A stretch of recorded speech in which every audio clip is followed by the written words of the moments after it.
This will change how you think forever. Take a deep breath and listen carefully. This is not just motivation. This is psychology. If you are someone who thinks too much, replays conversations, imagines outcomes before they happen, and feels tired even without doing anything, this message is for you. Psychology says overthinking is not a weakness. It is a sign of a powerful mind. But a powerful mind, without control, becomes its own enemy. Overthinking begins quietly. It doesn't scream. It doesn't warn you. It whispers, "What if this goes wrong? What if they judge me? What if I fail?" And slowly, your thoughts become louder than reality.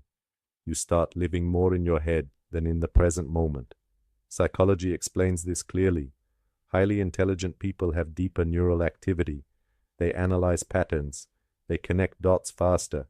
They predict outcomes others don't even notice. That's why intelligent minds rarely feel calm. Your brain is always searching, always preparing, always protecting you. But here is the truth nobody tells you. Your brain does not know the difference between real danger and imagined danger. To your mind, a thought feels as real as an event, and that is where suffering begins. Overthinking creates problems that do not exist yet. You argue with people who are not even in the room. You feel guilt for things you cannot change. You feel fear for situations that may never happen. Psychology calls this anticipatory anxiety. Your mind jumps into the future and forgets the present. And slowly, overthinking drains your energy. You wake up tired. You feel heavy without reason. You lose motivation not because life is hard, but because your thoughts are loud. This is mental exhaustion, not physical, mental. Your body is resting, but your mind is running. Here is something important to understand. Overthinking is not your fault.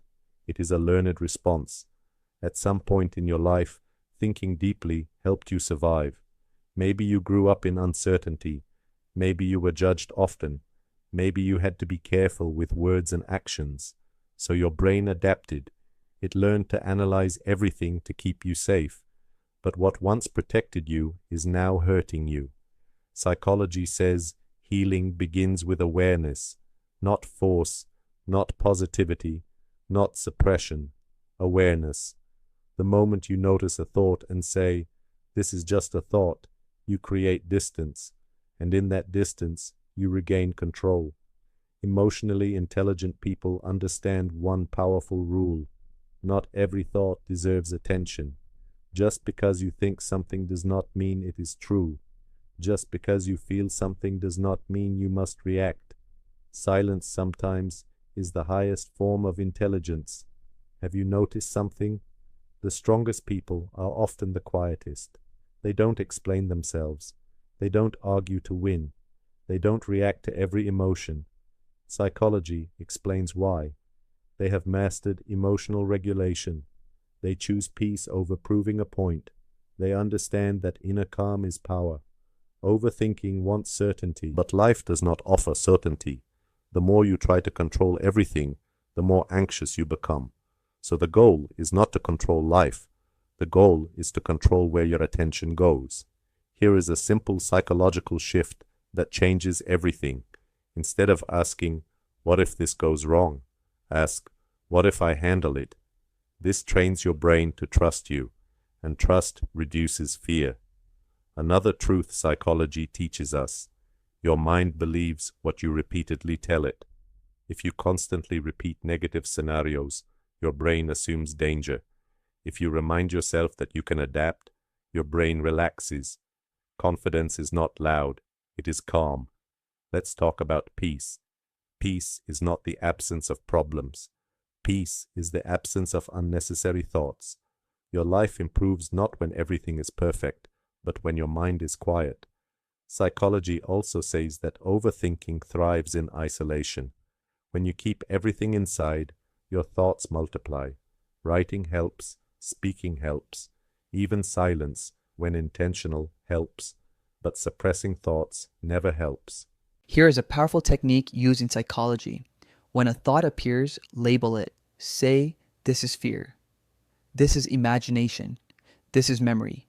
Labeling reduces emotional intensity. Your brain shifts from emotional mode to analytical mode, and clarity returns. You are not broken. Your mind is not damaged. You are simply overusing a powerful tool. A sharp knife can cook food or it can cause injury. The tool is not the problem. The control is. Overthinking does not disappear overnight, but with practice, it loses power. Each time you choose presence over imagination, you win. Each time you let a thought pass without reacting, you grow. Remember this: your thoughts are visitors. You decide who stays. Peace is not something you find, it is something you protect. If you are listening to this, you are already self-aware, and self-awareness is the beginning of transformation. You don't need to change who you are. You need to guide your mind instead of letting it guide you. Overthinking made you observant, sensitive, deep, but wisdom will make you calm. Choose wisdom, choose peace, and most importantly, be kind to your mind.